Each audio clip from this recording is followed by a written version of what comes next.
Qo'ng'iroq qilib, qani 5 million pul so'raylik-chi. O'rtoq yaxshimisan? Ishdamasmiding?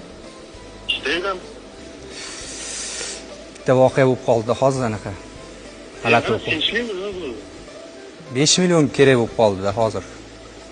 5 million srochni kerak bo'lib qoldi. O'shanga senda bormi, yo'qmi deb telefon qildim. Tinchlikmi o'zi? Ha, tinchlik ozgina.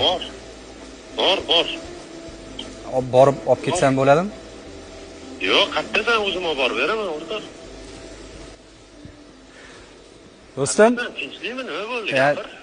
hammasi joyida, jonli efirda edim hozir. Seni sinab ko'rmoqchi edim hozir. Hammasini ovozingni eshityapti. Rahmat, boringga shukr. Boshingga g'am solganda soya, topgan moling qilmas himoya. Omad ketsa yuz burmaydigan bir chin do'sting bo'lsa kifoya. Molingga emas, oringga sherik, ham yo'g'ingga boringga sherik. Umr bo'yi sen bilan tirik bir chin do'sting bo'lsa